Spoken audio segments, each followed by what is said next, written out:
دم باش برای زان داخواز صاحب سلامتیت کم و جناب هوا همیا بخیر هاتنک و گرم بو همی مهوان قدر گران و همی اماده بویان. Good morning, ladies and gentlemen. Thank you for being here with us today. First, I shall introduce myself. I am Dr. Iman Al-Naqshbandi, and I will be the master of ceremony for the first two sessions of today's event. On behalf of the Department of Computer Science and College of Science, University of The Hague, I would like to welcome our distinguished guests and all attendees. الدسپیک داخواست جناب هوات کم بگ و بوماوی که پراوسین بدنگی رزگیتن بگیانی پاک شهیدان. At the beginning, we shall stand a silent moment in respect to all Iraqi martyrs. أسعد الله أوقاتكم. في البداية نرحب بضيوف الكرام ونرجو من الجميع الوقوف لحظة صمت تقديرا لتضحيات الشهداء. Please.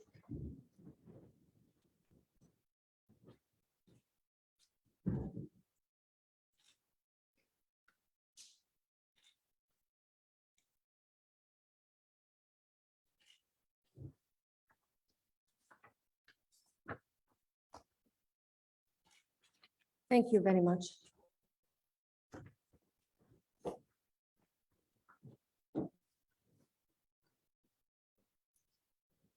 Before we start the program, I would like to express my sincere appreciation to all who worked very hard to make this event come together and be here today. Today is the second international conference on computer science and software engineering for the University of The Hague, and we are proud to be here to be able to host it today at this wonderful place with you all. Well, I don't want to take much of your time. I shall leave time for the conference chair, the president of the University of The Hague, Professor Dr. Dawood Atrushi, and the rest of the speakers to give their speech. Thank you. Please, Dr. Dawood.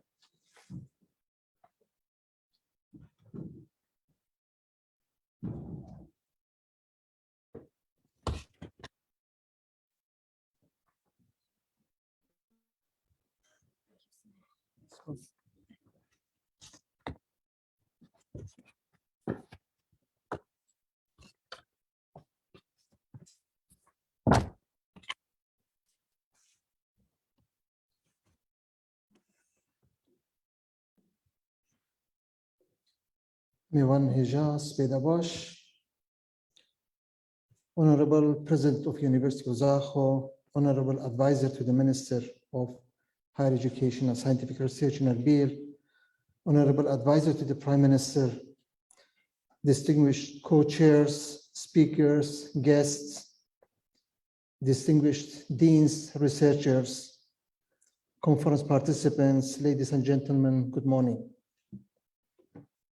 It's my great pleasure and privilege to welcome you to this international conference in the field of computer science and software engineering, held at the University of The Hague under technical support of the Institute of Electrical and Electronics Engineers, IEEE. To our dear speakers and delegates who have come from outside Kurdistan region, I would like to welcome you warmly to Kurdistan and to the city of The Hague. I'm grateful the many experts who have come together to share their knowledge this week. This conference, like many other conferences, is organized to bring together leading academic scientists, researchers, and research scholars to exchange and share their experiences and research results on different aspects of computer science and software engineering in the fields of information system and technologies, graphics and visualizations, computer networks and communication and computational methods and applications. At the same time, we know that organizing such a conference nowadays is a challenging task, considering the COVID-19 pandemic and the limited resources dedicated for research in our region. Therefore, I would like to thank the College of Science at University of Duhok and its partner, IEEE, for organizing this conference and bringing so many academics and scientists together, whether physically present in this conference hall or online via digital means to discuss the up-to-date advanced science in the mentioned areas. It is worth mentioning that the University of Duhok is the only university in Iraq and in the Kurdistan region which has got the sponsorship of IEEE, represented by IEEE Computer Society. Many thanks to IEEE for the support. I hope this conference can provide a platform for researchers, practitioners, and educators to present and discuss the most recent innovations, trends, and concerns, as well as practical challenges encountered and solutions adopted in the field of computer science and software engineering. Ladies and gentlemen, we know that success in the 21st century is driven by excellence in science and engineering and innovation. By pushing the boundaries of knowledge to produce new or improved products and processes. The most competitive economies are built on the recognition that science, engineering, and innovation drive growth, prosperity, and high quality of life. But innovation does not just happen. Others are not leaving it to chance, and nor should we.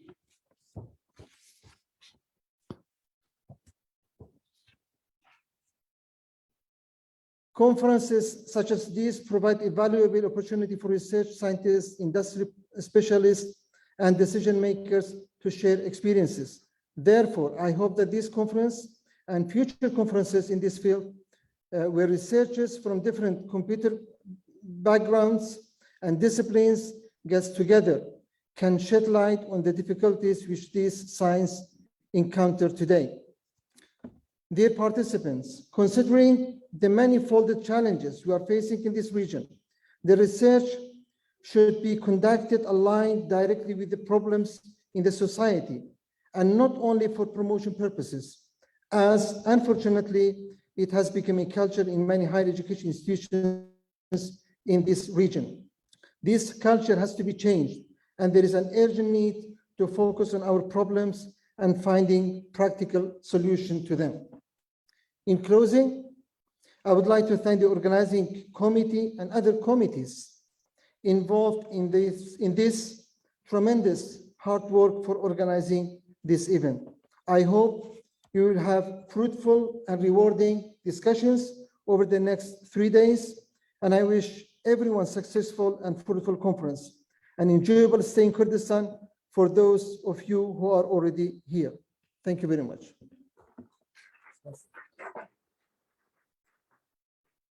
Thank you very much, Dr. Dawood. First, I'm kindly asking if you can switch off your mobile phone or turn to silent mode, please.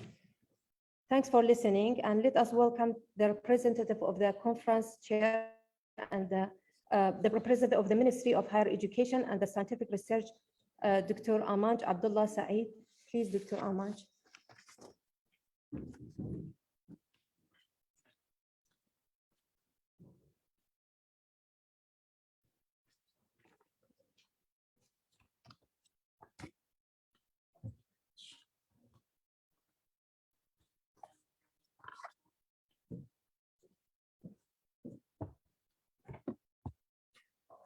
بەیانیتان باش. بەڕێز جەنابی سەرۆکی زانکۆی دهۆک و جەنابی سەرۆکی زانکۆی زاخۆ، هاوڕێیان و هاوکارانی عزیزم ڕاوێژکارانی هەم جەنابی سەرۆکی حکوومەت و هەم جەنابی وەزیر و مامۆستایانی عزیز، توێژەران و خۆشەویستان، خوشحالم امرو لم کنفرانس قشنگه لخدمتتانم به ناوی جنابی وەزیری خوێندنی باڵا و توێژینەوەی زانستی سوپاستان دەکەم بۆی کە ئێمەتان بانگهێش کرد و زۆر سوپاسیشتان دەکەم کە ئەو بابەتانی کە لەم کۆنفرانسەیە هەڵبژێراون و گفتوگان لەبارەوە دەکرێت لە گرنگترین ئەو بابەتانن کە بەڕاستی بۆ ئایندەی زانست و بۆ هەرێمی کوردستان گرنگن. من دووبارە خۆم زۆر بە خۆشحاڵەزانم لەبەرەوەی زمانی کۆنفرانسەکە زمانی ئینگلیزیە where I have to switch to English language. Honorable guests, ladies and gentlemen, on behalf of His Excellency, the Minister of Higher Education and Scientific Research of the Kurdistan Regional Government, I would like to extend to you all a very warm welcome to Kurdistan region and to this conference. And I also would like to thank President of the University of Duhok and also the Dean of College of Science and colleagues from IEEE and all organizers who worked very hard to bring all of us together in this wonderful event. It's an honor to have such a beautiful combination of national and international participants. Apart from researchers from Kurdistan region and Iraq, we are really happy to have international participants from different parts of the world. I hope you will be able to enjoy this conference and have a very pleasant stay in beautiful city of Duhok. For those who came abroad, don't forget to visit a beautiful countryside while you are here. Kurdistan is very beautiful in this season, and you will be able to see fascinating beauty of mountains still capped with snow. When I was yesterday, I was speaking with my colleague, Dr. Daoud, about the conference. I went through the agenda, and I have seen every single title written in the agenda. When I was looking at the agenda, I was astonished by very impressive, multidisciplinary, relevant, and technology-driven research topics. Subject areas like data science, artificial intelligence, neural network, Internet of everything, deep learning, robotics, and other computational application and algorithm. We've seen in your research topic a tremendous interaction between computer science and algorithm with various fields of biomedical science as well. This is very relevant methodology for bringing various fields of science together to address the critical questions of the mutual interest.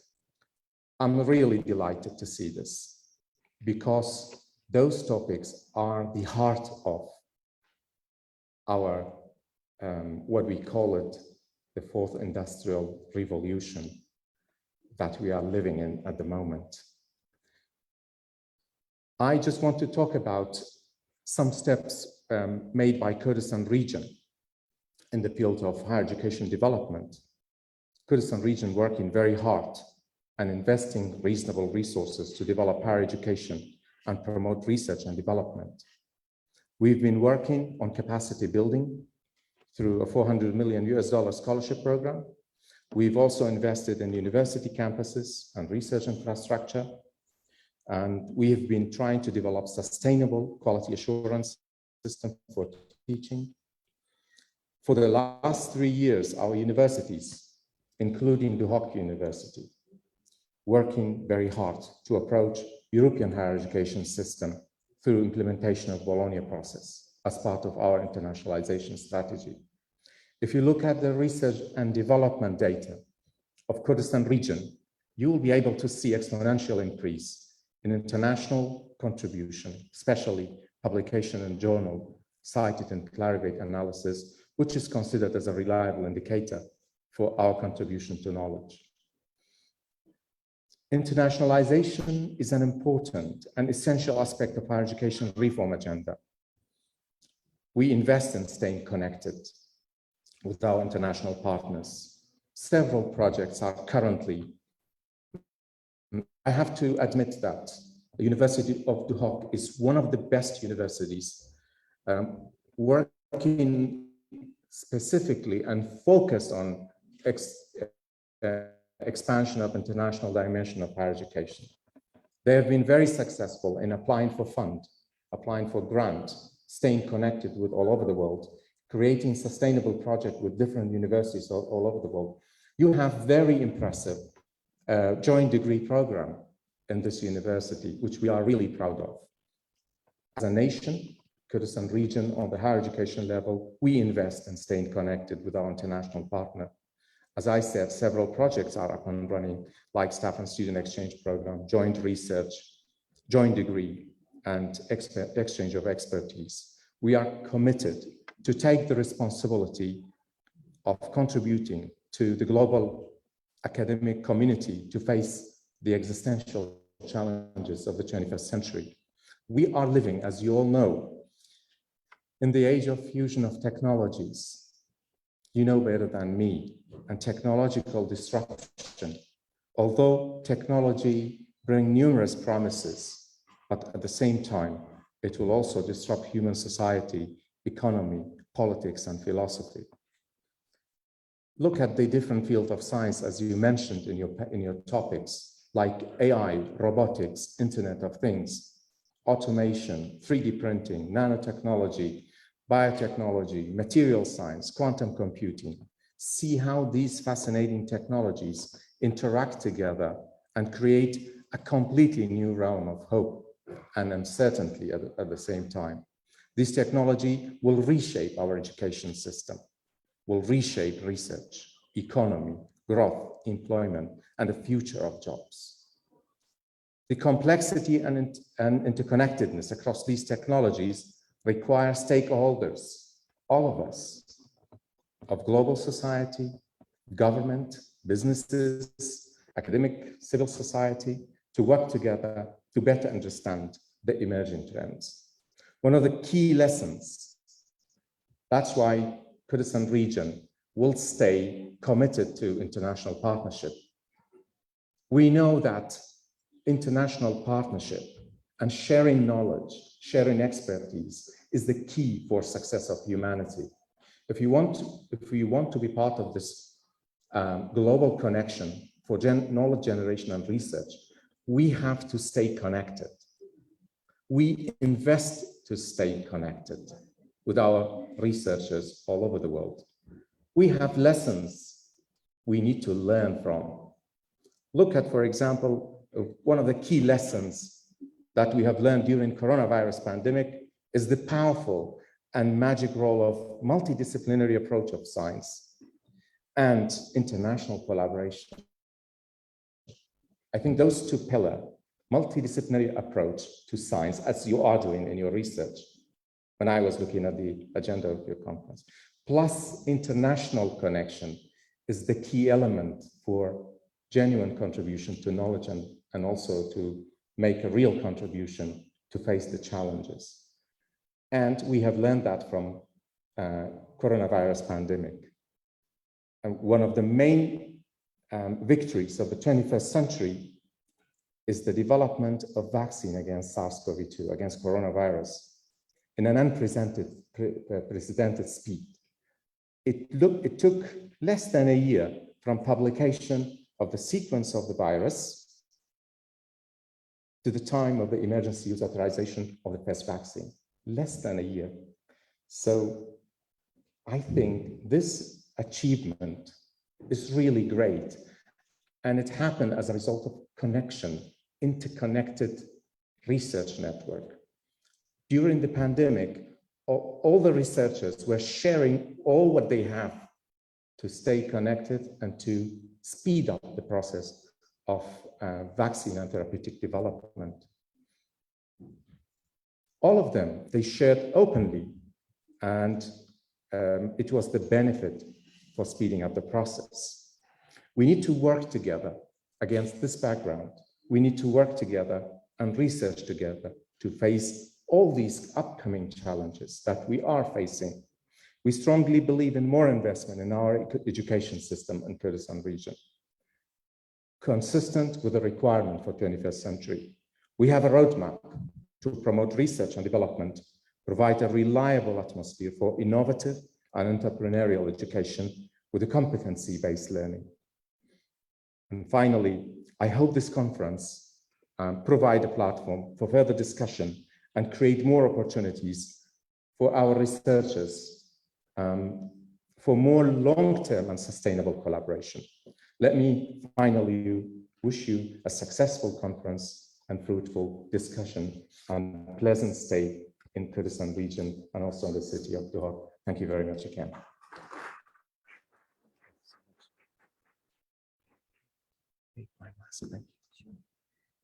Thank you very much, Dr. Amanj, for the nice welcome speech. And I saw lots of passion in his speech, which is very important for today's event.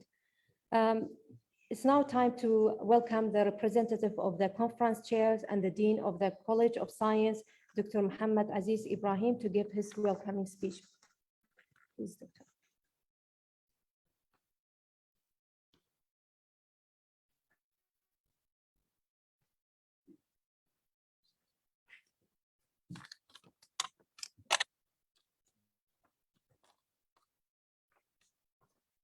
In the name of Allah, the most merciful and gracious, Excellency, the President of University of Duhok, Dr. Dawood Atroushi, Excellencies, the Minister of Higher Education and Scientific Research Advisor, Dr. Amanj and Dr. Salah, respected researchers and scholars, member of administrative and teaching staff, distinguished guests, ladies and gentlemen, good morning.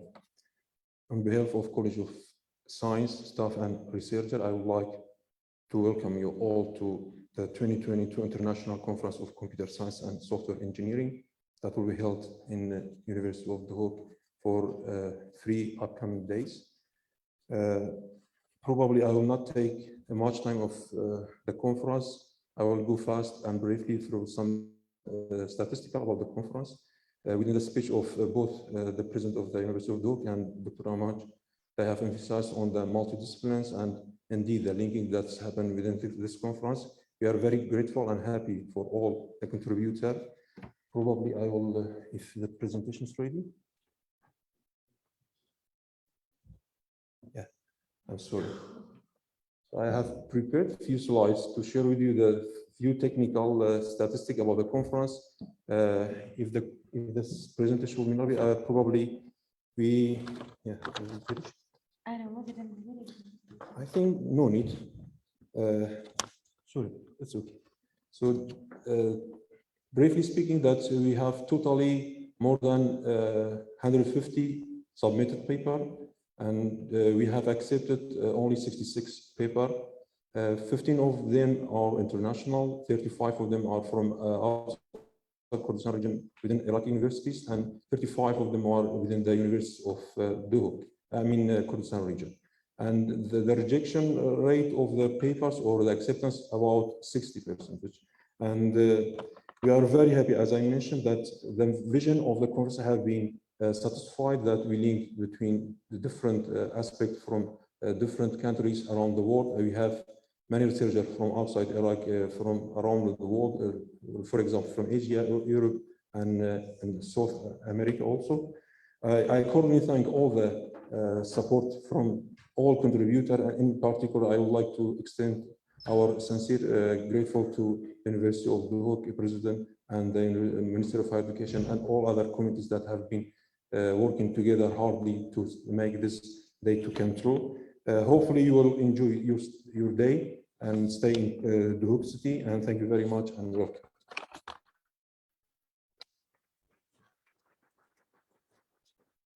Thank you very much for the nice speech, welcoming speech. And now it's time to welcome the first keynote speaker for today's event, Professor Katarzyna Musal-Gabriels. I hope I pronounced it correctly. She's a professor of network science and deputy of school at the School of Computer Science, Faculty of Engineering and IT, University of Technology, Sydney. She will be talking about complex systems, digital.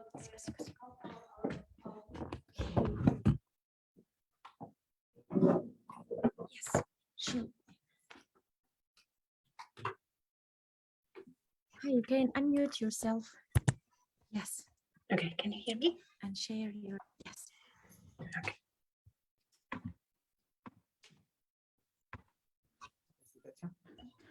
Thank you. Yes.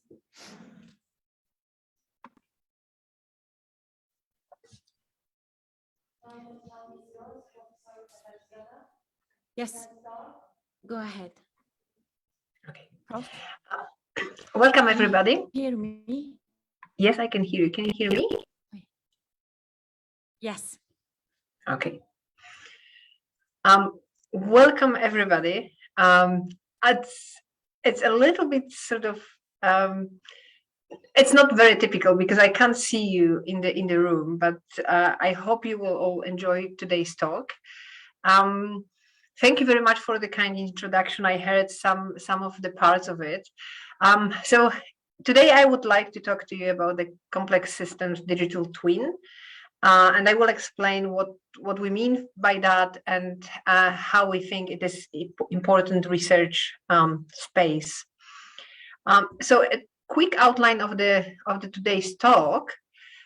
So I will give you a little bit background about myself, but I heard the lovely introduction, so there is really not much more to add. Then I will talk a little bit about the complexity and complex network systems, but I guess some of you are familiar with those concepts because they are quite basic ones, but they also give a little bit background for the further part of the talk. Then I will move to trying to answer the question about what we need to model complex network systems. And our current modeling approach is enough for us to be able to properly model the world outside. And I will finish today's talk with the pointing us to some of the things that we still that are still not tackled, that are still not addressed, and how we propose, as myself and my team, how we propose to go further from here. So briefly about myself, and I will maybe just focus on the research interest so you can maybe more easily relate to what I'm doing. So I'm working in the space of complex network systems. So essentially anything that we can call a network where we have nodes and connections between those nodes. Majority of my work was within the social networks space. So where we have people as nodes and edges are the interaction, all sorts of interactions between those people. And I look at those networks from the perspective of describing them, analyzing them, and understanding them, but also from the perspective of predictive adaptive modeling of those systems. So how can we predict the future of a given network? And also from the perspective of controllability and control mechanisms in those networks. So how we can control systems like that. We also have a subgroup working on the spreading processes over complex networks. And also in the context of automated machine learning, with emphasis on adaptation mechanisms, really. So those are the main research areas, and this actually, the whole talk really revolves around those, because digital twin is actually when we try to mimic reality in a way that it's indistinguishable between we cannot distinguish between reality and the model itself. And all these elements, all these phenomena need to be modeled in this virtual reality. So let's start with a really brief recap on complexity. So you probably saw that example many times. So we can say that my car is complicated, but the car traffic is complex. And what do we mean by that? We mean that if I sort of spend enough time on analyzing my car and trying to sort of put it into pieces and then put it back, I can do it. It's complicated, but it can be done. With the car traffic, really there are too many things and too many variables, and we can't understand it fully. So, and today we can't understand fully car traffic, but maybe in 10 years' time we will be. So that will go from being a complex problem to being a complicated problem. But so far, because we cannot actually, we cannot model it in a way that is sort of certain, we look at that as a complex problem. So if you look at the spectrum of process complexity, we have those things that are very simple and they are easy. They are easy to understand. They are very close to certainty. Then we have those things that are complicated. They are not simple, but we still know enough to understand them from the beginning to the end. The things that are complex are not fully knowable, but we can, in a way, reasonably predict them. And the other key is when neither something is knowable or nor predictable. And this is really where we don't want to be. And it's very important to recognize this space, because if we cannot observe, if we don't know things about such systems and we can't predict them, there is not much with the current research that we're doing, not much that we can do about them. So my research is really in this space of sort of the complex. And I'm pretty sure you also heard about the fact that the complexity is not the same as the addition of complicated features. It's a little bit more. So we have this emergent phenomena that exist in complex systems, which essentially mean that they feature. This is the feature of the system that is spontaneous outcome of the interactions among many units. So we can understand the behavior on a single unit, but once they start interacting, we have new behaviors that we weren't able to predict just by analysis of a single element in that system. So we sort of created that as the sort of something that reflects the complex adaptive system. So we have the complex adaptive system in the middle, where you have elements that interact with each other, and we have this emergent complex adaptive behavior. And what we do in our research is we take inspiration from real-world complex adaptive systems. We try to model them using the existing modeling techniques, but in the same time, and devise the methods of analysis and prediction and visualization of those complex systems. But we also try to build new models, for example, machine learning models that are inspired by those complex systems.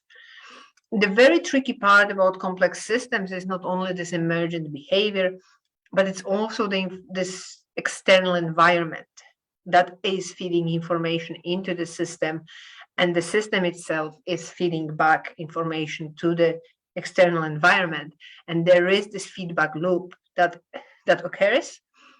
And nowadays research actually tries to take that into account, but it's a really complex problem. It's very hard to model complex systems, and on top of that, to model the interaction with the external environment. So why do we go into the really into the network systems? Because any complex adaptive system can be modeled and can be represented as a set of entities and interactions between those entities.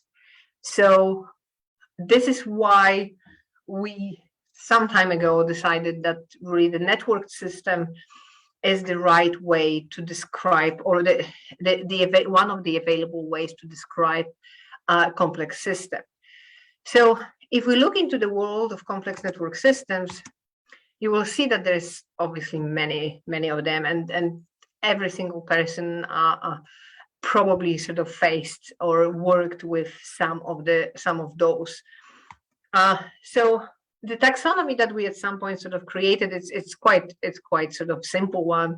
So we have the real networks that can be infrastructure-based networks or natural networks. So infrastructure networks are all virtual or physical systems, whereas natural networks are biological, social, and food webs. So I just quickly go through some of the examples. So we have World Wide Web and the Internet, which are the sort of infrastructure networks, which are in a way virtual, especially the World Wide Web.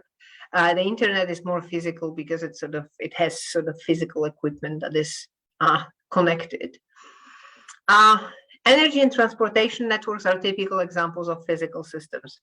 So anything that, so we have cities, we can have specific hubs and connections, traffic that is flowing from one place to another can be represented as a network. And the same is for the energy and the energy network and, for example, power grids.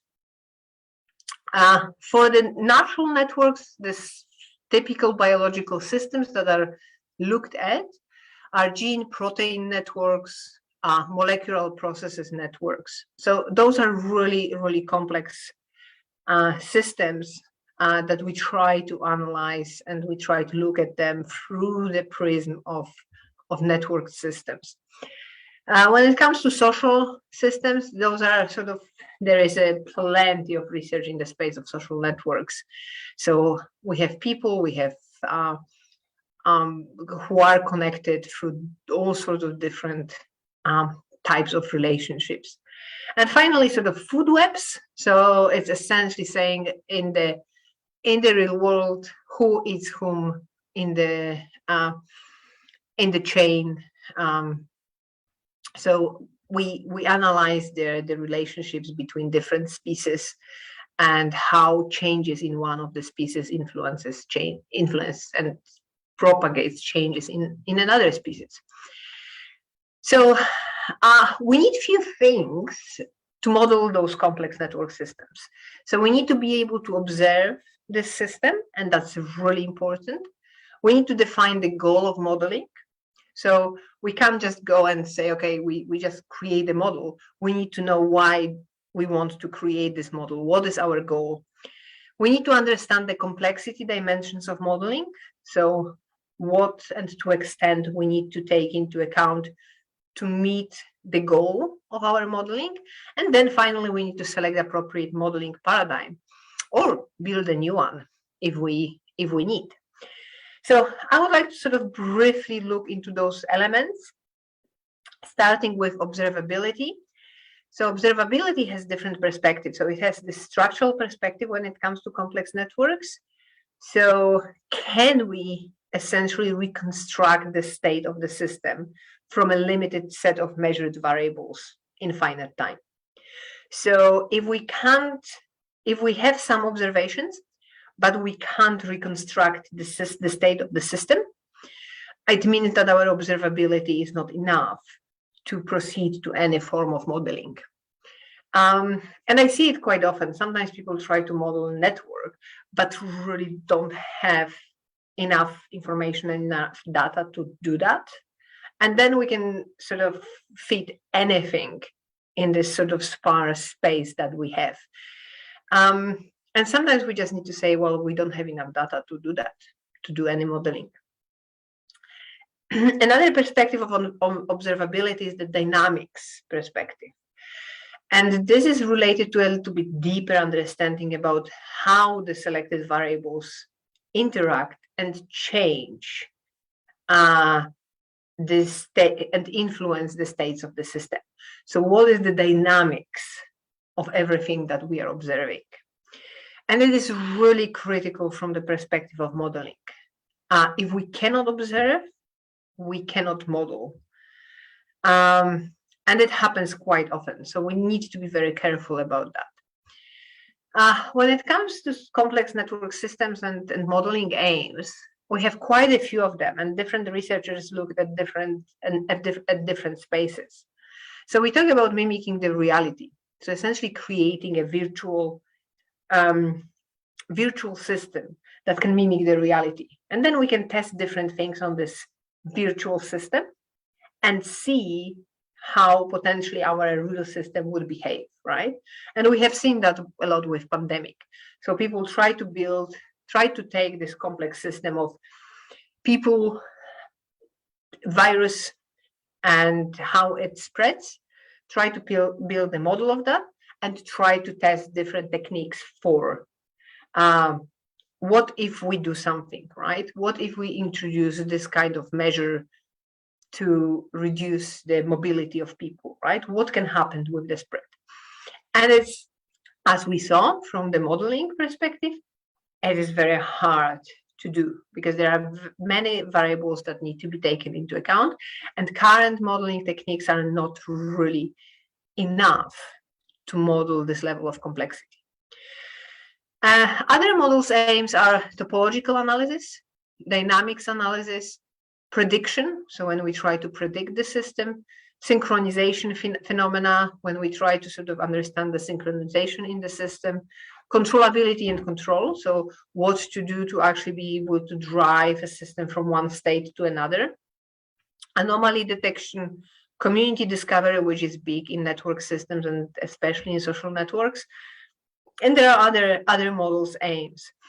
The important thing is that when we attempt modeling of a complex system, we need to be clear what do we want to achieve. So we need to clearly state what is the problem we're trying to solve and what is the aim of our modeling.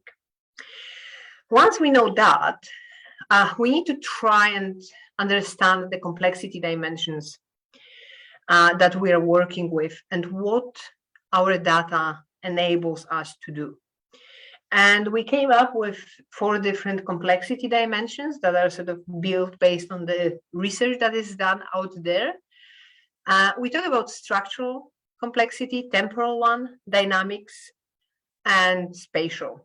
So the structural complexity is the scale of nodes, edges, and attributes. So in terms of network systems, whether they are directed, undirected, labeled, unlabeled, multi-layered, one-layered systems. So that's the structure. The temporal dimension of complexity is time to leave of nodes, edges, and attributes. So the question is whether we have static networks that don't change over time, we have evolving networks, we have continuous networks. So evolving networks are those that are sort of rather slowly evolving and changing. Continuous networks are those that have constant sort of events happening and they are continuously changing. Then when it comes to dynamics, it's the dynamics of nodes, edges, and attributes themselves. So it's not about behavior between the nodes, but it's the dynamics of just the nodes, whether they exist, they don't exist, edge, whether it exists, doesn't exist, and the attributes on those. And spatial is the space where nodes, edges, and attributes are embedded. Quite often it is simply geographical location of the nodes if we talk about infrastructure networks or sometimes social networks. So based on those, based on the aim of the modeling, different types of modeling paradigms can be used. And we look at them from 2 different perspectives, which are very important. They are quite, I see them as complementary ones. So we have the local view and we have the global view. So the local view is essentially where we try to model a system from the local rules, from the local interactions, and then build that to the global view. And then we try to understand the local rules, the events, actions that are happening, and then we try to build the whole system from that. The global view is when we look at the system as a whole and we try to model it from the global perspective. So for example, we have models that try to attempt to model the specific node degree distribution, or they try to attempt specific feature of the system, like scale-free networks or even small world networks, right? So we look at those things from the global perspective, and we try to model the interactions between nodes from the global perspective. I will not go into the details of that, but those 2 different angles from which researchers look at modeling are really not exclusive. I believe that this modeling should happen from both sides. So the question really is, are the current existing modeling paradigms enough? And you may sort of, in a way, guess the answer to that, because that's the goal of my talk. from the experiments we conducted, from the research we did in the recent few years, it is obvious that we can obviously model certain things. But as they say, all the models are wrong. Some of them are useful. So what we would like to build as a sort of really something that is the ultimate goal of our research is to build a system that will, where you can't say the difference between the system and really the real world, and not physically, but from the perspective of behavior, and so it's system that mimics reality sort of accurately. So, but before we can do that, let's look into what the community is currently working on. So if you look at the complexity dimensions, really, I used different colors to mark what is done there, out there, and to what extent. So the green one means that things are quite well developed. The orange one is partially developed, and the red ones means that they are not really developed. And you can see that sort of the spatial, structural, and temporal dimensions are somehow sort of addressed to a certain extent. The best, the systems that are looked at most often are undirected, unlabeled networks that are sort of one-layered networks. And this is where the whole modeling focus is. And that's natural, because that's the kind of easiest approach and the easiest thing to do. Having said that, it's not really easy, but it's the easiest case out of all those systems. And the same for the temporal dimension. So the static networks are very well understood, modeled, and we are very, very close to actually having something that is sort of reflecting a given state of the system. But when it comes to evolving continuous networks, that's much harder. And when it comes finally sort of to the dynamics and modeling the dynamics of those elements, it's even harder, especially when it comes to dynamics of the attributes. So we are still sort of there at infancy when it comes to research. So if we look further into the dynamics of and dynamics on, as I like sort of referring to them, so the dynamics of is the dynamics of the system. So elements of the system that are changing.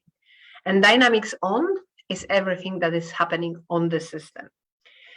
So all the processes that spread or propagate over the network.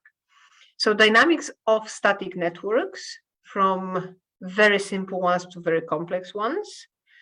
Well, that's sort of done because the static network network doesn't change. So that's sort of there's not much dynamic in there. But dynamic networks where only nodes and edges attributes change, but topology is not changing. And then that's a little bit less explored.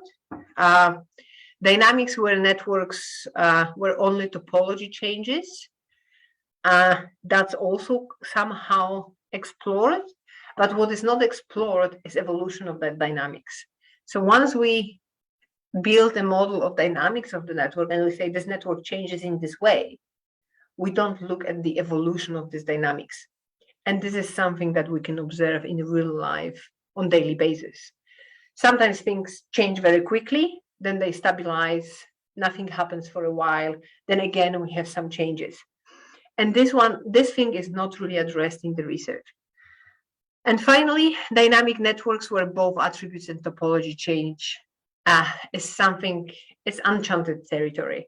So our research has not really ventured there. And I think it's needed. I think we need to go in there to be able to build this perfect virtual reality that mimics the real system. And when it comes to dynamics on the system, so like information spread, virus spread, gossip spread, all those things that sort of are connected of sort of going the dynamics going over the network, they are explored in the single dynamic processes. But when it comes to multiple processes, especially the ones that can influence each other, this is again territory where we don't have much research. And in each of these categories, a process can either have fixed or changing parameters. And the fixed parameters are kind of well explored, but the changing parameters, they're not. Because to change the parameters of the dynamic process, what we need to take into account is the dynamics of the system and the changing environment. And that's really complex task, but again, something that would be great to actually go into. So I tried to sort of build a matrix out of it and to show you a little bit more where our current research is. So it essentially sort of summarizes what I said before. So we have those static networks with fixed parameters when it comes to processes. Those are quite well explored areas. But the rest of the space is still there waiting for us to actually get into and to start building models that will be able to take into account this growing complexity. And it's absolutely amazing space to actually look into. So there is still quite a lot of quite a journey ahead of us, as you saw before. So I think that one of the ways forward is digital twin paradigm.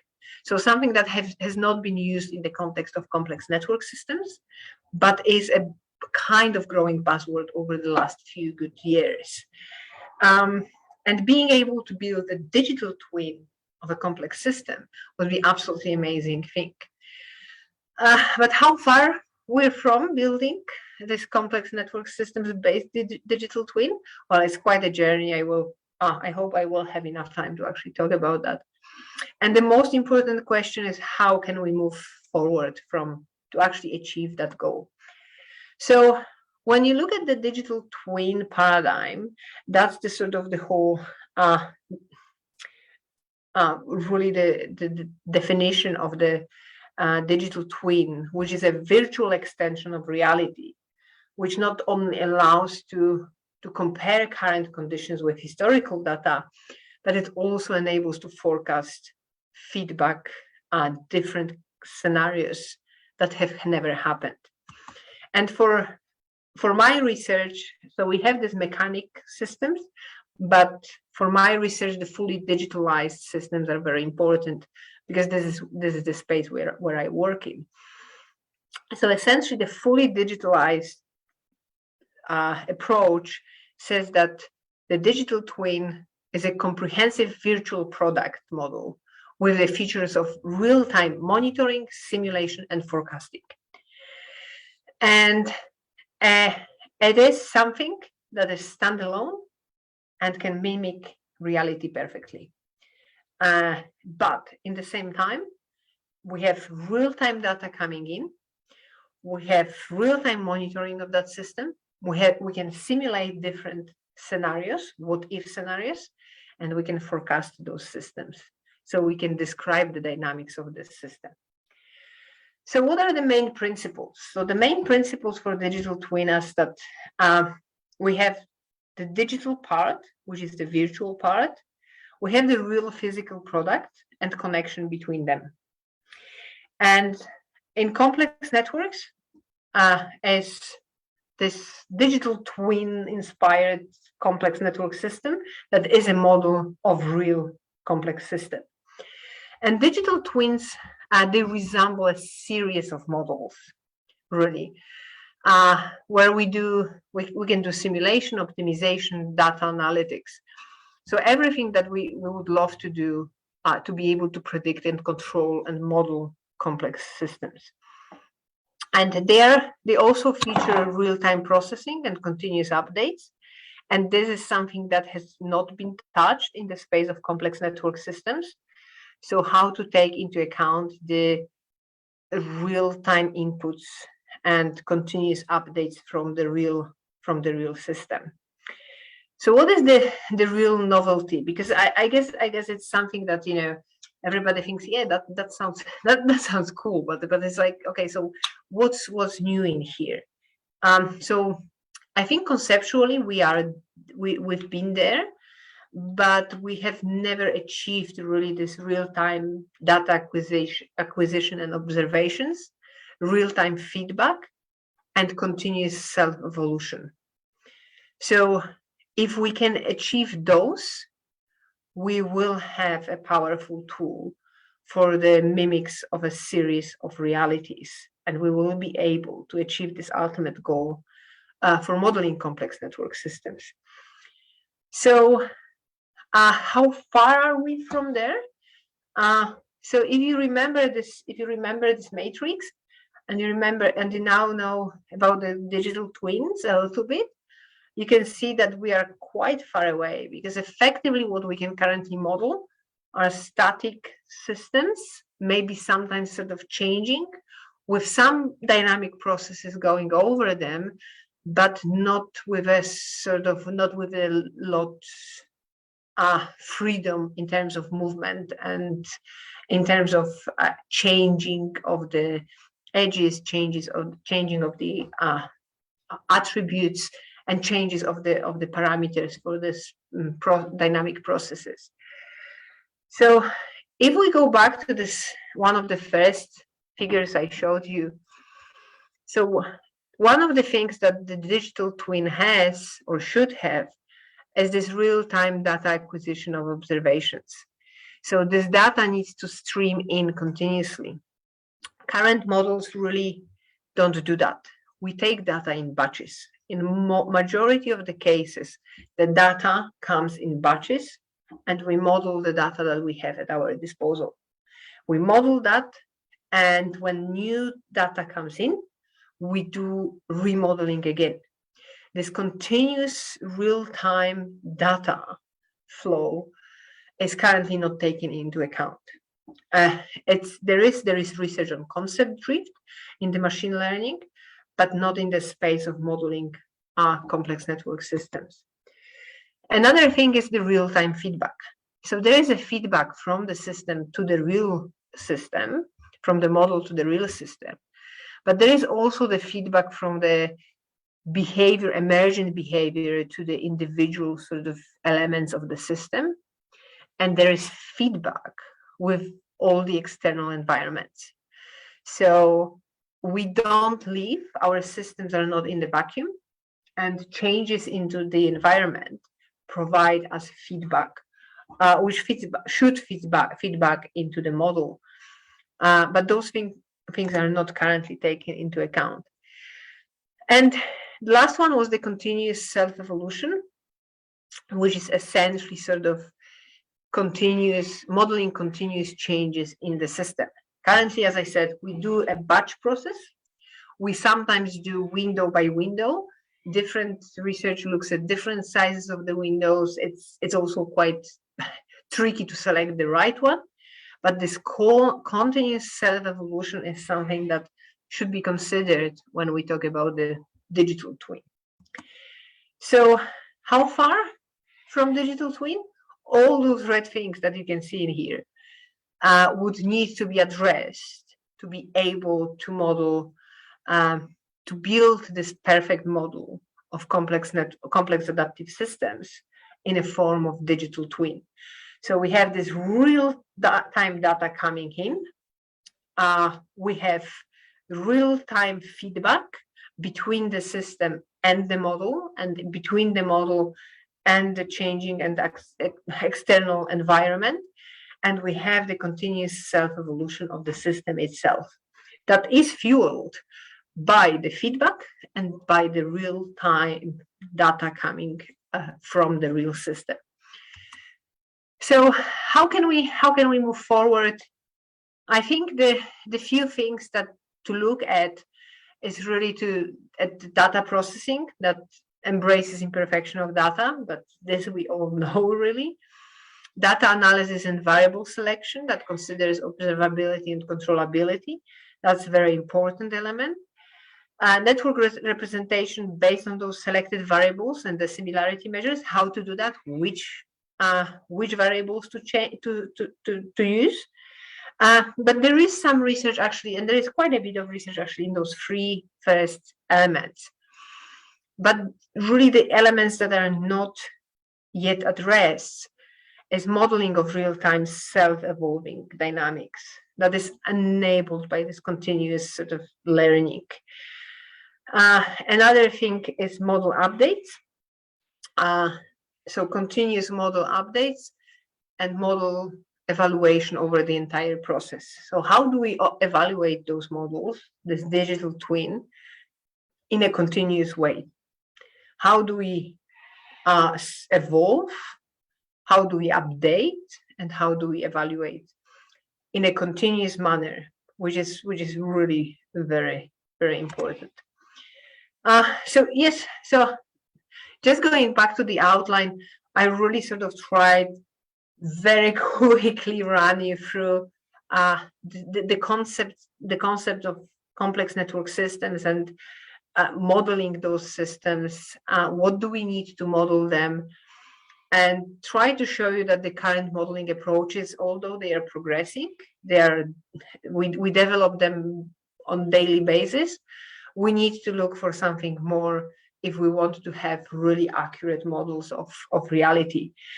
And I believe that digital twin is a sort of, it can be even a buzzword, but it is something that we probably would love to have, and we aspire to actually go into that direction as much as we can. But as you could see, the journey really is not, it's not straightforward. It will take time, but if we do one step at a time, we can get closer and closer to that. Okay, so thank you very much for that.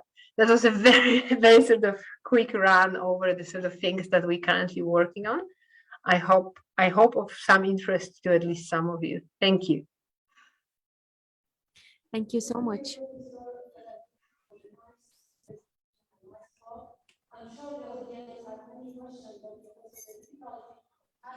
Thank you, Carla. Thank you. I think if they have questions, I think permission. If the audience has questions, they can communicate via the email. And wish you a wonderful day. Thank you so much. Thank you so much, Doctor. Thank you. Appreciate it. And we have a coffee break. It's a big hall over here and big audiences, so you cannot see them. It's difficult, but it's already, yes. Okay, thank you. Thank you. Thank you. So I will disappear now, but because I Yes. don't think we have time to take any questions, but if anybody has any questions, just please get in touch through email and I will be happy to discuss. Sure, sure. Thank you so much. Okay, thank you. Bye. Bye.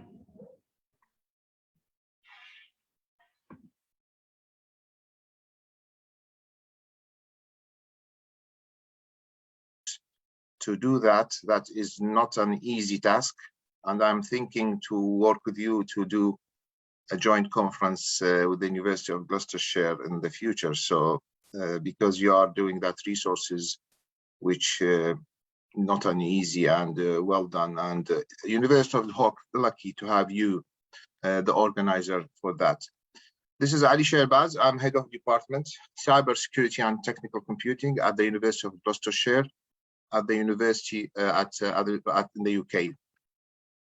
Today, I'm going to talk about an important topic, which is the cybersecurity. So let me share my screen first. And thanks for the introduction and the nice word you said about myself. Thank you very much.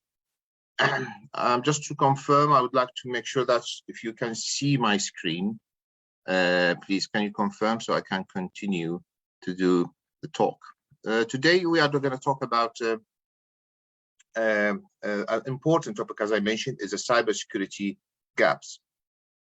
And I would like to highlight a few points about what we call it the untapped talent. How do we actually open the opportunity and find the right skills at the right time to fill this gap, especially now in the West, and in the near future, even Iraq and Kurdistan, they would like to have these kind of skills. So before that, let me just introduce my university at the UK.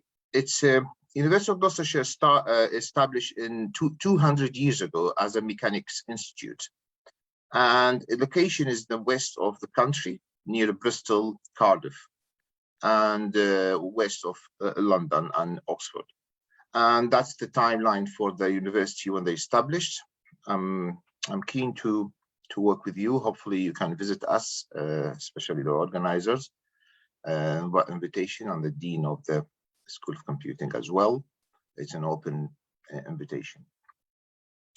Also, I would like to highlight, we have an entity within the School of Computing and Engineering, we call it Cybersecurity Digital Innovation Center. That's a center which is in charge to lead it. It's a connection, it's open the opportunity between the university and the industry. And that's practice important if University of Dhaka or any university would like to have. It's important to in touch with the industry. And we have a dedicated cybersecurity digital innovation center to do that.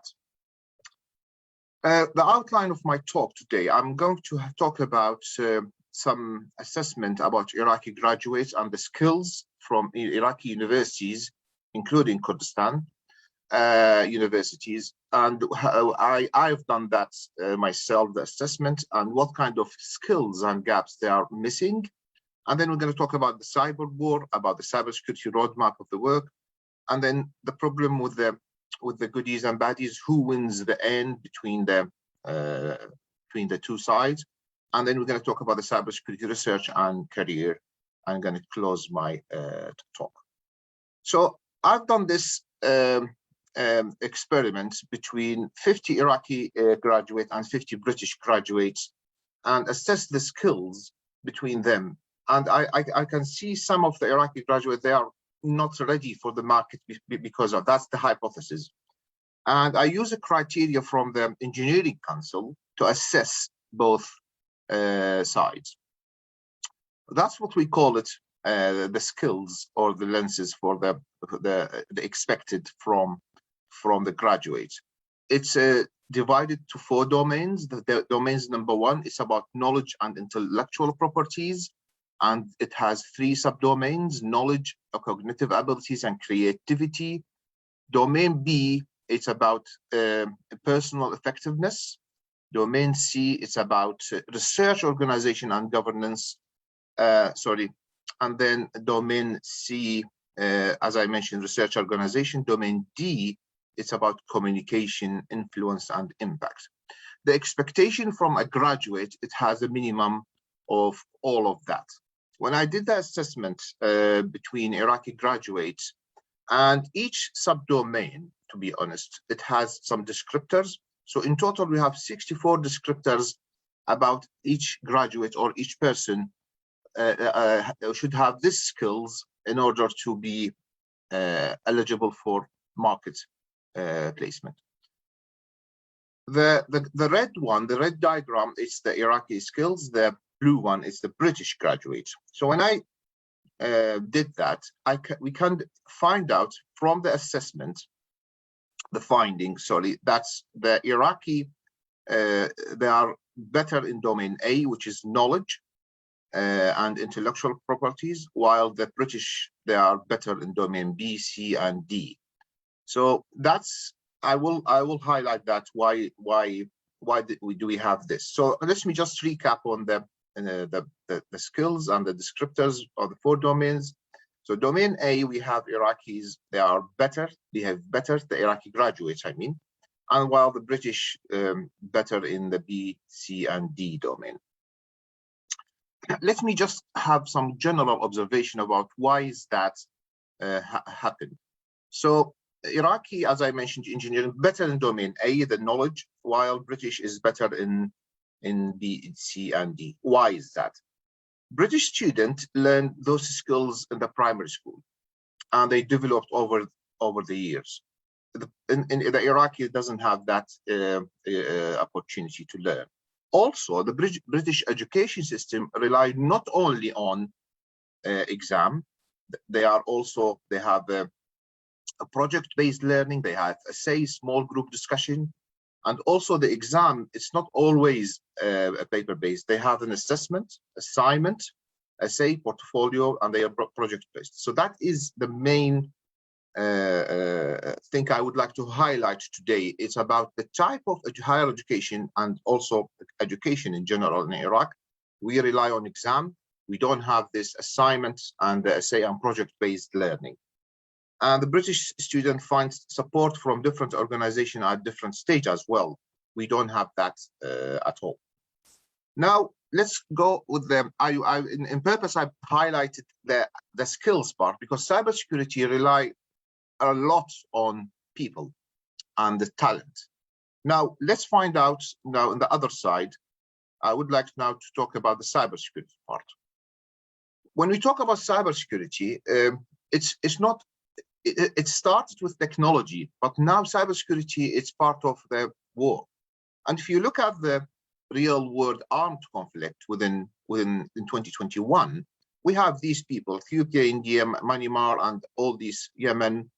They have this real armed conflict. And this year we have Ukraine and Russia. While in the cyber war in action, it's everywhere but it is not invisible. We don't notice that. We don't have something physical to see, but the war is much stronger, and especially those days when we have the conflict in Ukraine. Now, my question is where we are from that. Let me talk about UK now. UK in a very strong position in terms of the digital economy, and in a very weak position in terms of the cyber war, because it's not strong as other country. And we do have a shortage in the skills, in the cybersecurity skills. And how can we cover that? That is an issue. And now a country like Iraq, in a few years, we will have the more digital transformation goes forward, the more we need talented people to protect these assets. I will highlight that. Let me now show you some example about cybersecurity attack. In August 2012, we have a virus, Shaman virus, wiped machine at Saudi Aramco and Qatar Gas. They just deleted all the data, and that's a disaster. And then they have to sort this out. We have in the Twitter account of the Syrian Electronic Army, they actually post a fake news about the White House blast, and this is also affected on the stock exchange. So there is a high risk on these kind of attacks. In 2015, hackers targeted New York Dam, and actually that was a disaster because it could make a flood, and they have to react accordingly as well. I mean, look at the tools and the weapon they do have. France in April 2015, all 12 channels has gone off air because of the cybersecurity attack by Russian hackers did that. In January 2017, Ukraine power cut was cyber attack as well. And sometimes they don't release that information at that time, but they release it later on. And that is also a danger. We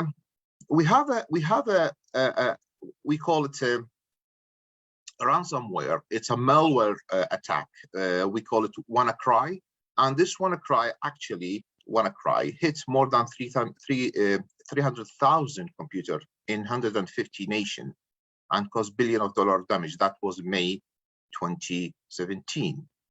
And now I will show you what kind of talent. In 2021 February, a hacker tried to poison water supply of Florida city. I mean, look at the target. If they have managed to do that, look at the disaster and the consequences accordingly. In May 2021, we have the pipeline, the colonial pipeline system map here. we have it's an attack, a shut off of energy pipeline. That's a cybersecurity attack as well.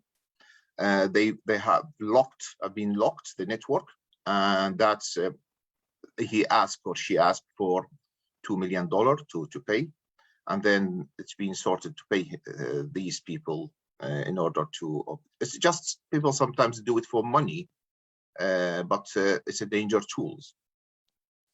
Now, I would like to highlight this about the roadmap as an academic, and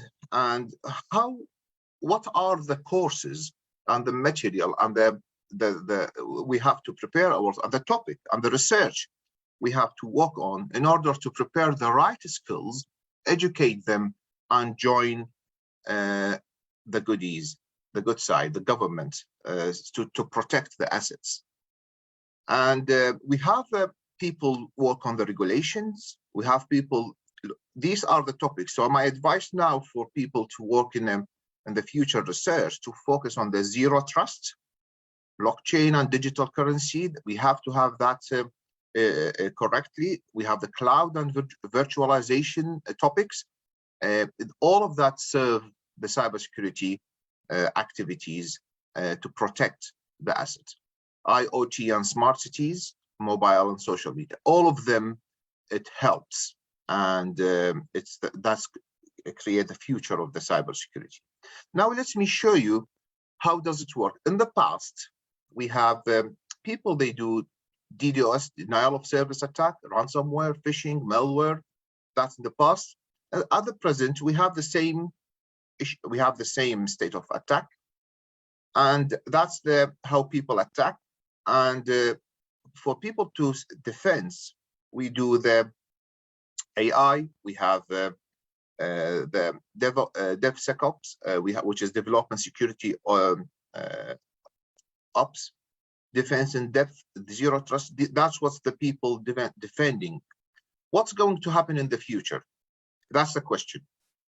How can we be ready as a university, as academics, to prepare our students to be ready for the next 5 to 10 years? Let me show you this diagram.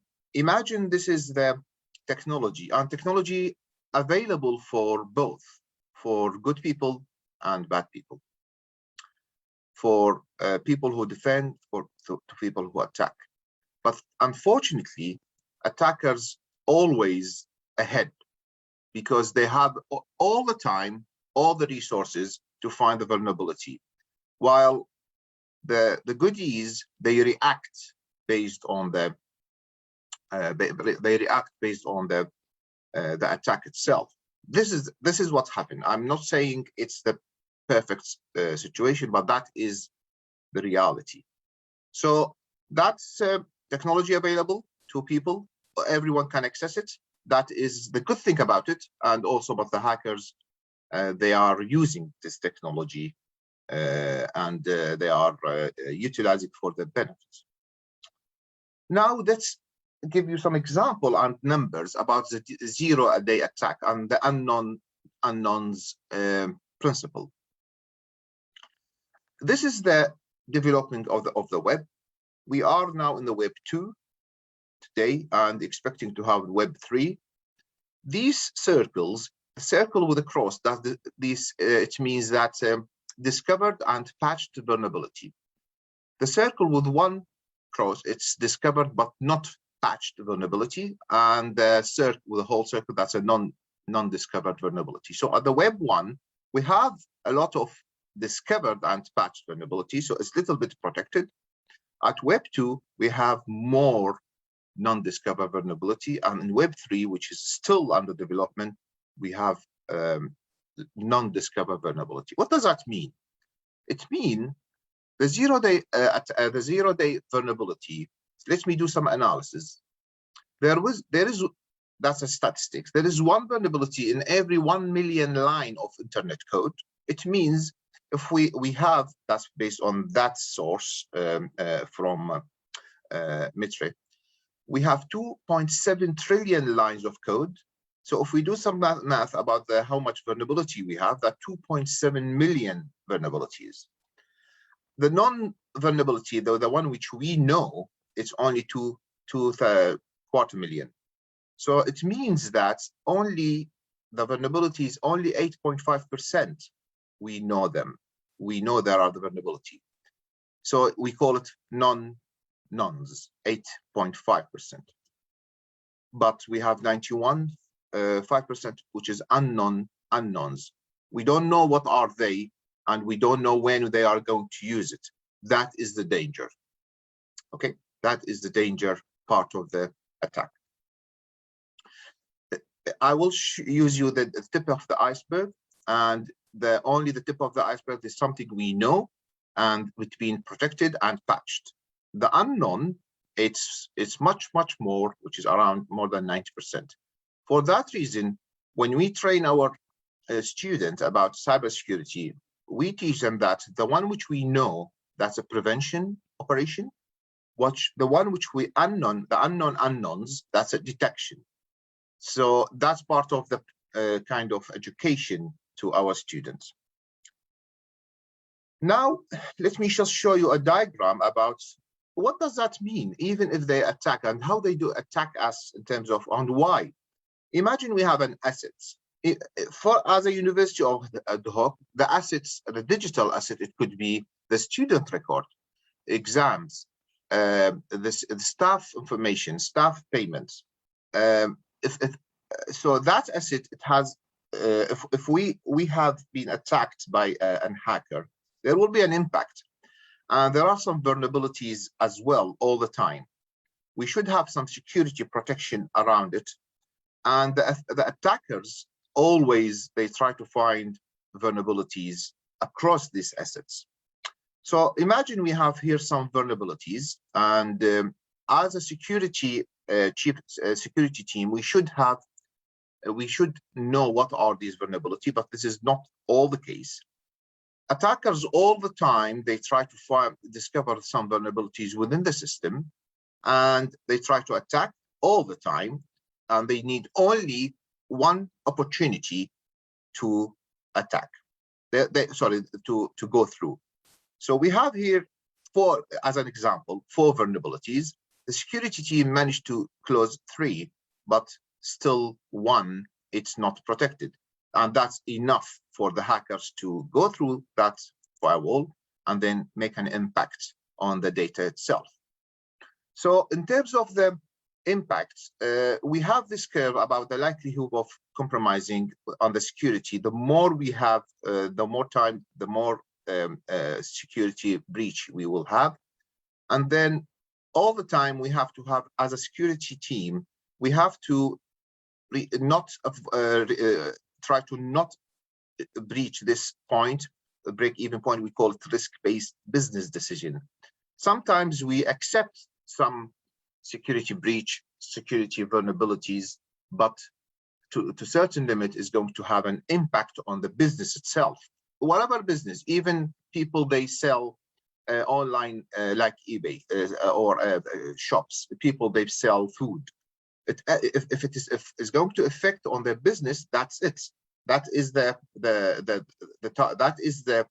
main purpose of having this cybersecurity attack. Now the question is, how deep should defend in depth be? Let me show you an example of how actually this malware attacks works. In December 2020, there was a malware called SolarWinds attack a FireEye. This is a cybersecurity company being attacked. They developed that in April 2019, and they keep inject this code in December, then go through that to 2020, and then until that time they add it here. And for 6 months, if you look at this, no one noticed this for 6 months within the cybersecurity until the 0 day, which when they attack it. That's the largest cyber attack ever, as Microsoft said. They are so intelligent, and we as a people to understand how does it work, and then we have to protect the company and by changing the rule, training our the cybersecurity staff. So that is the challenge. They are always ahead. The attacker always, because they have the resources, they have all the time to do that. While the cybersecurity team in any company, they have a lot to do. They are not working 24/7. And if you look at the map, heat map, this is the solar wind attack. It attacked these countries, and as I mentioned, for 6 months, no one have noticed that until the 0-day happened. Let me show you now about the cyber war and how the cybersecurity now is start to be part of the weapon. If you look at this space, so any army, it has marine, land, air, and they added space now. And the fifth one, it's the cyberspace, because it's now considered as a part of the army, and that is from the United States and United Kingdom. And you can go and find out more about this information. What are the divisions, the cyber military divisions, how they work together? So it is a serious now. So in the near future, I'm sure probably University of Duhok is going to decide to establish a new cybersecurity course, whether it's a master or undergraduate. This is really important because I'm aware Kurdistan is a little bit better than Baghdad government in terms of the digital transformation. So they do need to have some skills. So probably University of Duhok could consider that. Because the question is, do we have enough people to fight with the cyber war? That's a question. Now there is a problem in the West against Russia. Russia are well ahead. They have all the time to do their work, and American is also they prepared. But the Western country, Western Europe, they have a problem in terms of the cybersecurity. So finding the right people to defend. Now let's talk about the job landscape. By 2025, that means it's in 4 years, we need 97 million jobs within that security. And if you look at these are the kind of top 10 jobs. And if you look at the information security analyst is part of from where we are going to bring the skills. We as a universities and education centers have to think about seriously to change our courses and materials to prepare our graduates for this kind of jobs. Now, I would like just to focus on how to start a career in cybersecurity. That is the pyramids. To start from the entry level, people can do security engineering, because information security, they can do security intern, junior security associated. They can learn some basics about penetration testing, about ethical hacking. And then after that, they have to move to work with individual contributor for a certain, for example, what they call cryptographers, could be white hat hackers, it could be penetration testers. That is also the next level. After that is going to be manager, information security manager. They call it warehouse supervisor, production manager, distribution manager, quality assurance. These are kind of jobs available as well. On the top of that is a director. It's about cybersecurity lead. And then after that, it's the VP cybersecurity, which is the cybersecurity executive. And then at the top of that, it's the cyber information security officer. That is a person who's going to work on the policy and finding the right people. So that is the roadmap or the career path for the cybersecurity. But at this level, the university put their graduate at this level or at this level based on the graduate itself. But we have to cover these kinds of materials and knowledge to our student to be able to join the career. After that, there are other training, the CPDs training for them. So as a university, we are targeting the first one and the second one. And we managed to change our material and modules accordingly. Regarding the research, these are some open research topics in cybersecurity.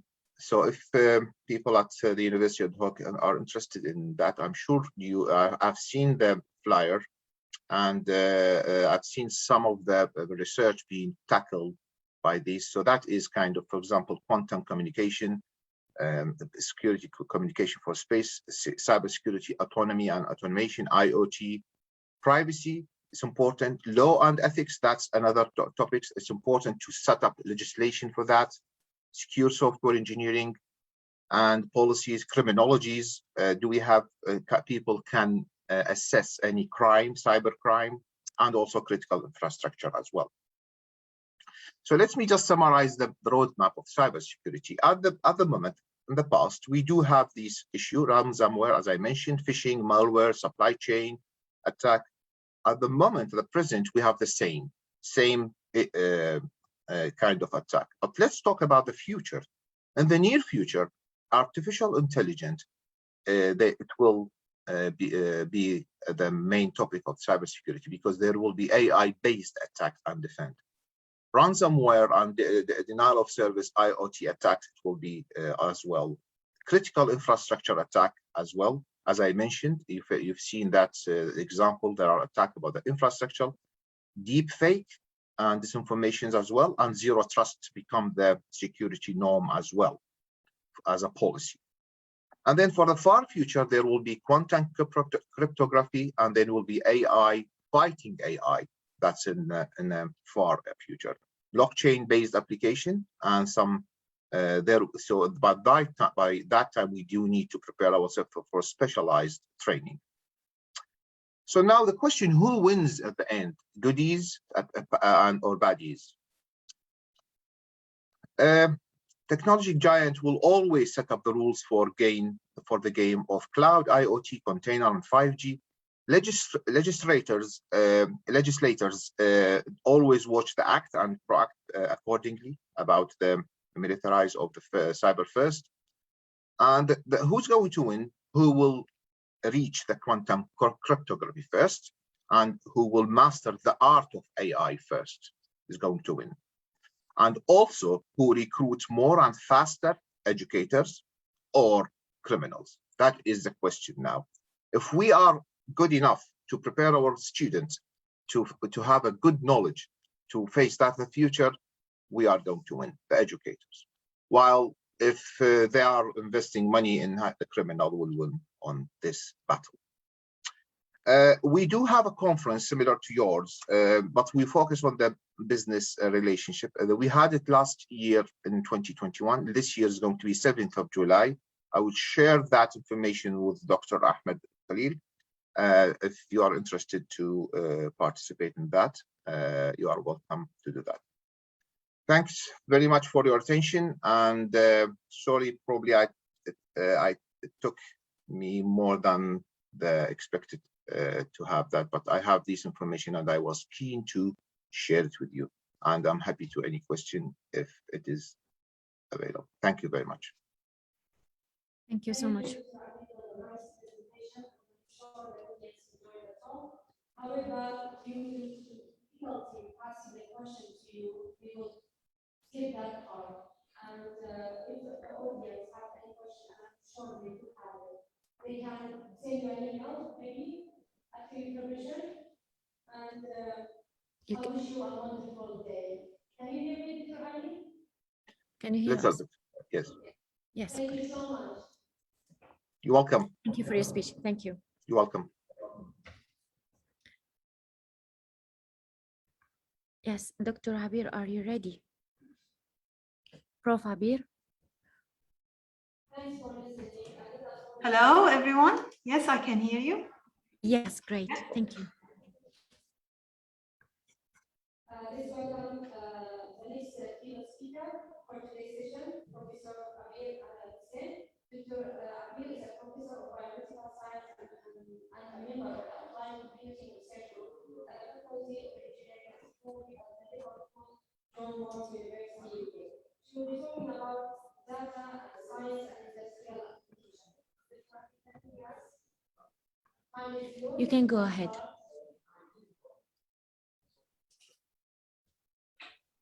Yes, Dr. Abir, you can go ahead. All right, excellent. Just a moment, please. Just let me share my screen with you in a moment. Yes. Yeah.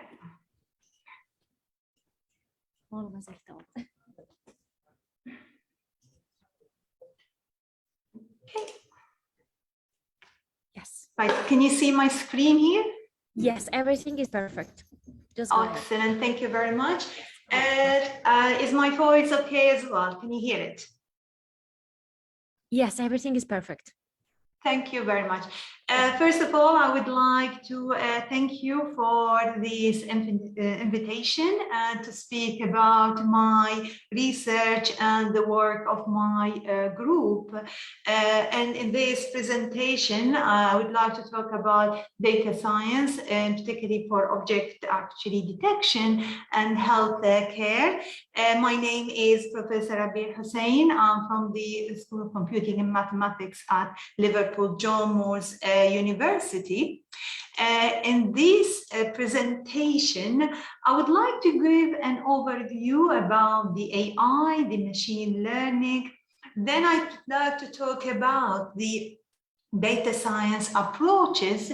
I would like to talk about some application, particular eye detection and gaze estimation, which we have an interest to it in our research group because we had funding actually in the past where we work about the detections of people who are lying and try to actually go through the border, so border control, and we try to detect the, in this case, the lies using the machine learning as well as computer vision. I also would like to talk about some applications in healthcare. But before that, what I would like to talk about is where we come from. I come from Liverpool John Moores University, which is situated in Liverpool. It's a quite nice city that actually not far away from London, and at the same time, there are lots of connections to it. Probably one of the main things that define the Liverpool is actually its inheritance of the cultural inheritance, as well as the nice building that it has, and probably most known for its what we call it the football club that we had. So we had the Liverpool Football Club and among others, but this is what we had in Liverpool. So it's a quite nice city, and I do recommend if you are interested to visit it in the future. One of the things that we actually talk about when talking about the machine learning or the data science approaches is to talk about the industrial revolution, which is the journey. Now, if we're talking about the industrial revolution, it started by Industry 1.0, then it comes Industry 2.0, then 3.0, and now what we know, what's actually known as the Industry 4.0. So how this is developed? So if we start by the Industry 1.0, we're actually looking at the mechanizations. We're talking about the use of water power. We're talking about the steam power as well. This has developed further, in which we start to have mass productions. Then we had the assembly line, and this is where we had the Industry 2.0. Come after that, the actually use of computers and use of these programs and automations. And we have developed from Industry 2.0 to now, and after that, the Industry 3.0s. Then it comes the era of the data. So data and sensors is becoming, are both becoming really important, in which we're talking about a massive amount of data where it has to be processed, where we need to extract information from this data, where we can use it for different actually domain and aspect and applications in health, in finance. We looked at it in even in laws, in all or so many aspects in agriculture, for example. And this is what we call it the Industry 4.0, where we depend more about the data science approach, more about data and more about sensors. But talking about all that, let's go back to the past and looking at our past. And if we look at it, we can actually look at a very important scholar, a mathematician and astrophysics, and actually a well-known researcher. He is actually Mohammed bin Musa al-Khwarizmi. He is one of the greatest persons talking about mathematics, which come from the House of Wisdoms in Baghdad in Iraq. Now, what we had with al-Khwarizmi is developed what's known as the algorithm. So algorithm, it comes from his name, where we actually have step by step trying to develop the actually mathematical logics and actually a program. So we do here in program, we look at step by step, we develop that, and we call it in this case the algorithms, and it comes from its name. And now if we're talking about data science, is this really new? Is it actually really available there? Yes, if we look there in the past, you can actually see people, for example, in the House of Wisdom, they looked at patterns, they looked at the similarities in this pattern. So you can see here, this is a simple equations, is actually mathematical equations, and people in the past, they actually check that and they are able to see those patterns there, and they see all these abilities of actually extracting the data there. So let's come now from the past to the actually the current time. We have used, and we're actually all talking about the concept of artificial neural network, or actually artificial intelligence. What's artificial intelligence is basically an umbrella that has underneath it lots of topics, including artificial neural network, including in this case, machine learning. We use it for also the data science concept there. But what do we mean here by an AI or artificial intelligence? What do we want there to be? Now, when I talk about artificial intelligence, I mean here devices that can process information. And the goal of the AI is to create a system that acts in an intelligent way and at the same time independent. It has to make decisions. These decisions that has to come actually from the ability to, in this case, solve a problem, to act rationally as well. And the whole idea is to make it look like human. Do we have it yet? I still think there are lots of these AI that's weak. Could be in the future that we'll have, I'm not sure how far in the future that we're going to have more of a strong AI.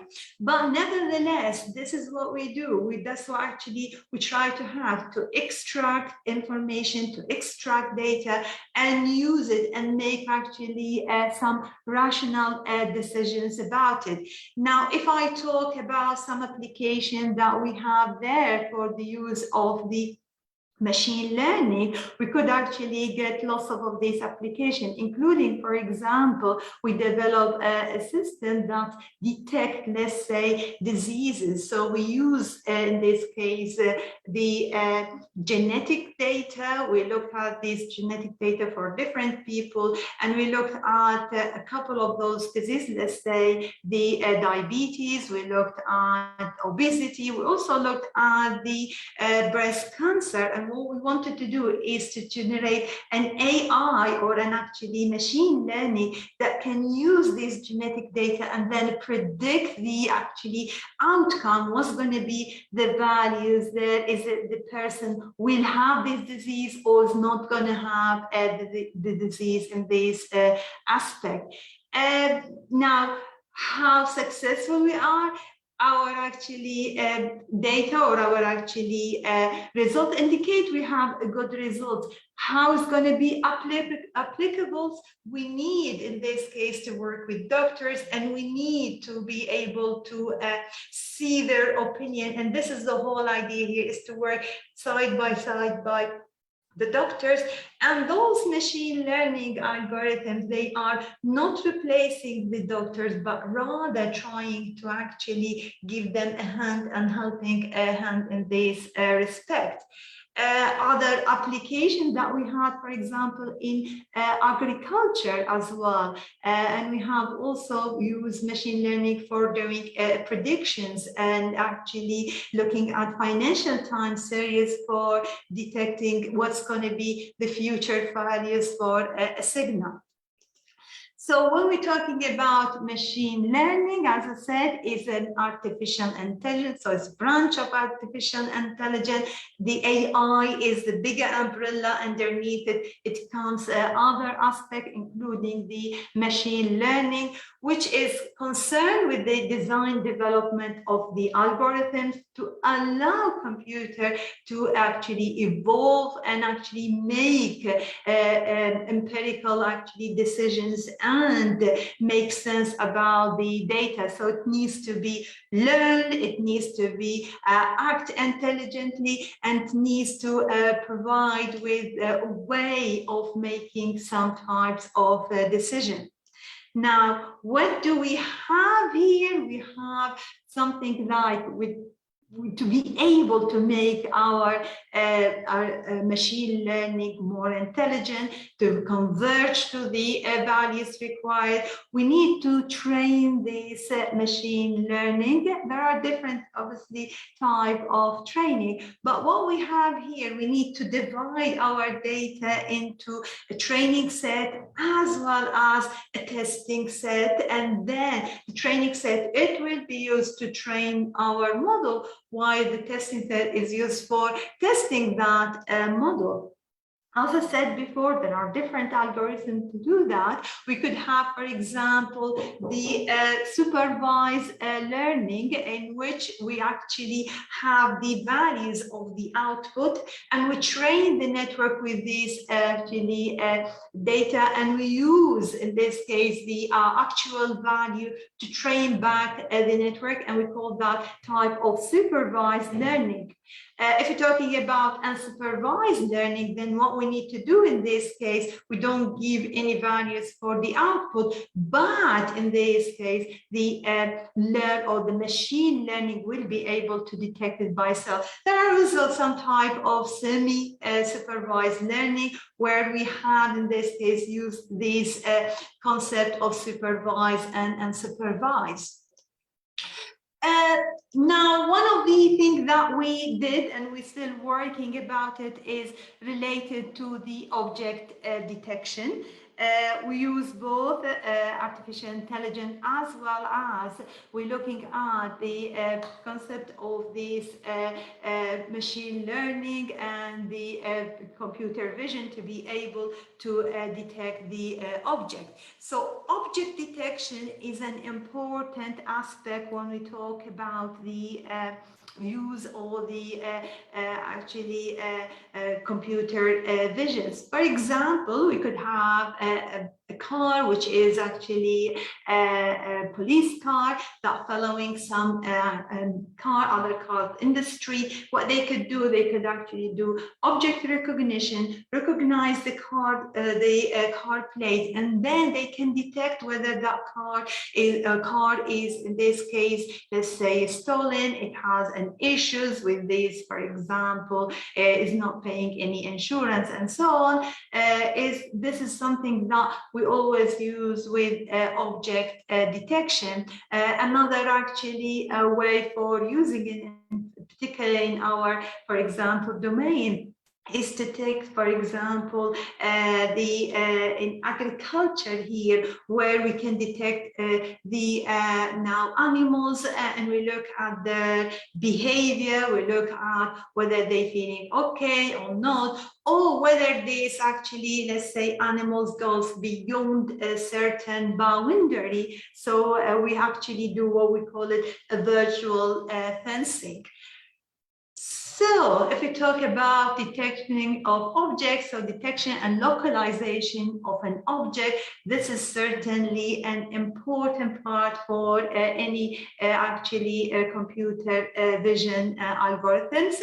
There are indeed various studies that related to that. And one of the things that we were interested to it is to look at the pupils of the eye as well as its irises, and the whole idea here, we wanted to check for the eye gazing, whereas the eye is actually looking at for actually detection. In our case, we wanted to do this research because it's related to one of the projects that we had, and it's related to the lie detection. So we had work that's with the Manchester Metropolitan University, that's sponsored by EU, in which we had, in this case, did a number of experiments, and we looked through the eye, and we tried to see whether a person will be dying or not. And the whole idea here is to use it for border control. So we had first of all to look at the object there and try to detect the eye in this aspect. Then we need to find a way of detecting, in this case, the gaze and the positions of the eye. So we looked at it, and we did one of the work that we had, and this is one my colleague, Dr. actually was Khan. He looked at the eye and looked at, after that, the gazing, and developed a whole, or try a part of a system that detect where is the positions of the eye, so for gaze detection. So we actually looked at that, we looked at different approaches there, and we've noticed that most of them, for example, they check for the darkest area in the eye. And what we wanted to look at is what happens if somebody, let's say, he is checking down, but the camera doesn't actually check it or doesn't provide good details in there. Now, our work, as I said, is related to lie detections, is with a couple of people from Manchester Metropolitan University, from USA, as well as we had it from the industry as well. And we try to do for this case is the eye interaction and automated deception detection. That was our aim. So we looked at the eye and actually extract some features from the eye. Then we actually put that as part of our machine learning. And we had, in this case, we had some results. It's not, I can't say this is actually perfect, but nevertheless, we managed actually to use some systems that's actually related to industry for the detection of deceptions. The detection of deceptions, as part of it, we want to develop further that system. So as I said, we looked into the eye, and we looked at some of the features for the eye, and in particular, we wanted to look at the gaze detection, because sometimes where the people, particularly when they are in border control, try to lie, if they have any issue there, they could actually, their eye could provide some feature and some detection that can be used in this aspect. Another research that I would like to talk about, which is recently submitted, is with the Department of Science. So what we looked at is to use of the deep learning, and deep learning is a type of machine learning as well that's recently been used extensively, which consists from a number of layers, and this is why it's called deep learning. So what we had here, we try to work with a deep learning technique to detect the positions of the monkeys actually ahead. So what we had here, the most technique that's using for the detections of the monkey's head, they use an invasive techniques, which is, if you look at it from the point of view for the animal ethics, they feel that this is not appropriate. This is an invasive way, and this is why we wanted to use some other techniques that will be allowing us, without to have any invasive way, to see the positions of the monkeys. So here we can look at the head of the monkeys, and then we can look at their positions, and this is where we use machine learning and deep learning for the detection of the head position. As I said, this is actually a research that we had it recently, and we are hoping that it can be accepted, and it can be, it can have published soon. The healthcare now, another aspect that we have, and another aspect that's really useful is the how to make the healthcare more smart. And our aim in this case to make decisions even before a person has to have the disease. So what happened here, we wanted this aspect to get the preventative decisions rather than getting the disease itself, and then after that doing the treatment. And this is what we call it by the smart health. So you want here to be able to say that this person will be, for example, have diabetes in a year time or 2 years time. This is the aim that we can have. So what's a smart healthcare? As healthcare is changing now from reactive and hospital-centered into more personalized. So that's why we need actually genetic information, and it's so from preventative. Also, if we're talking about a number of these, let's say, medications, my actually effect from one medication could be different to the other. So we need to look, and this is what we've done. We looked at the genetic data. So we looked, for example, when we had the obesity, we looked at this genetic data for people who got the disease and people who don't got the disease. We analyzed that data, and after that, we looked at the SNPs, and from the SNPs, we extract the most important SNPs. Then we use machine learning in this case to put it to the system, and then we'll be able, from this feature that we extract, to tell whether this person could be actually 65 or could have the potential to have the disease in the future. So smart healthcare can be defined as using, let's say, mobile, electronic technologies, as well as using a smart system to be able to detect the diseases earlier, to be able to actually prevent, hopefully, any problem. For example, if I'm talking about, let's say, one of the projects that we had and we worked through it extensively was the detection whether a female will go through, in this case, if she is pregnant, whether she will go through term or preterm. And what we mean by that is, if, let's say, we had a female that's pregnant, what we did, we collected the data from her actually stomach muscles, and we look at the signals there, the EMG signals, and we could from actually previous data that we have to predict whether this female will continue with her pregnancy, and this is why we call it actually continues with that, so it continues with the pregnancy that she had, or she could actually not actually continue with a pregnancy. So we wanted to do these things, and we actually had also good results. So this is where we will try to look at to make it more intelligent, be able to detect actually whether disease will happen in the future.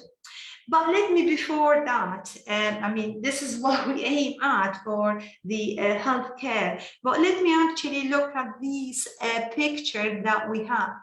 If we're talking about smart manufacturing, now we have, although it's why I call it still weak AI, but it still have actually a manufacturing process that could do a lot of these automation, where you could actually have a lot of these parts checked, detected using an intelligence system to assemble the parts in this case.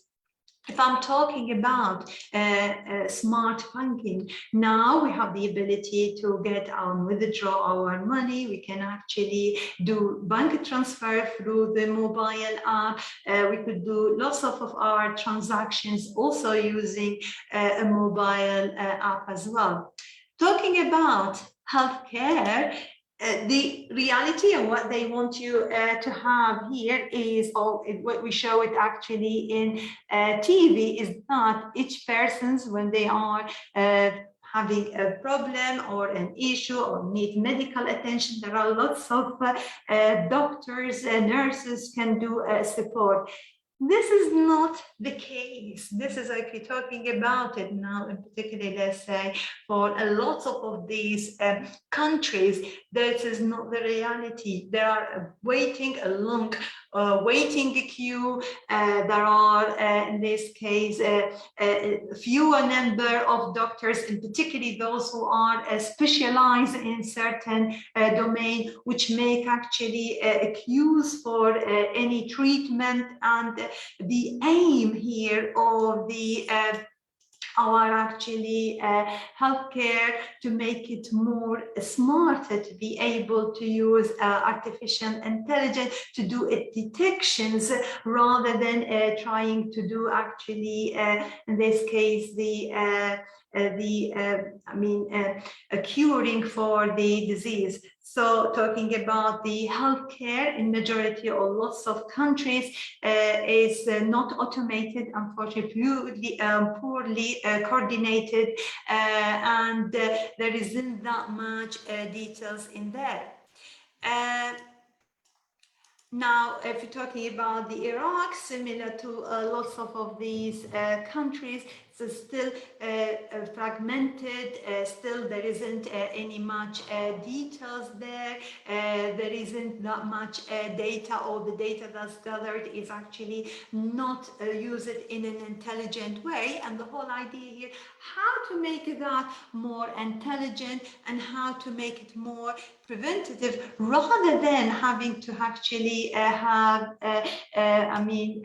try to get the people to actually treatment when they have the disease only. So what we want actually to automate the process. We want to gather the data. We need actually to make it more preventive, more intelligent in this respect. So the best way to transform the healthcare is to recognize this risk, recommend some of preventative plans, and then being able actually to use technology, for example, using mobile app to track the patient, to use wearable devices. For example, we are working on something called smart meters, where in this case we wanted to look at the patient. For example, what I mean here by smart meters is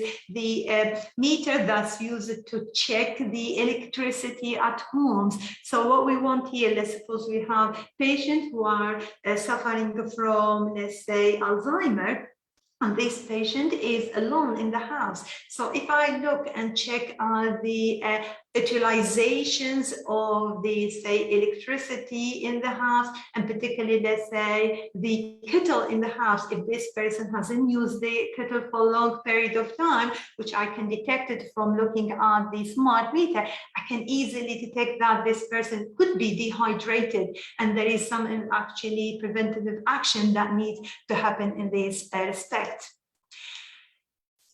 So data science in healthcare, if talking about it, we need to use it. We need to make it more powerful. We need actually to make more intelligent devices that help the doctors rather than actually eliminating their role. We never want to eliminate the role of the doctor, but what we wanted is to have an AI or data science approaches that help, and we work as an engineer hand in hand with the doctor to develop systems that help them, and in this case help the humanity at the same time. So now if you're talking about, as I said, future directions for health, we need to use this concept of smart meters to be able to detect any problems and use it for monitoring patient. Smart home as well is really important, where we can see, for example, could be through some cameras. Let's say we detect elderly people if they fall, there is an issues in the house there, and actually extract sensor data from the home that could be positioned everywhere within the house to get details about the behaviors of these inhabitants in the house and their actually health and so on. Also, we want to have, in this case, smart exercises that related to each person that actually going to be beneficial to their health, and then prevented the disease for them. I hope I didn't actually go over the time, because I think I'm being given for half an hour, and actually that will end up my talk. If you have any question, I'm happy to answer it in this case. Thank you so much.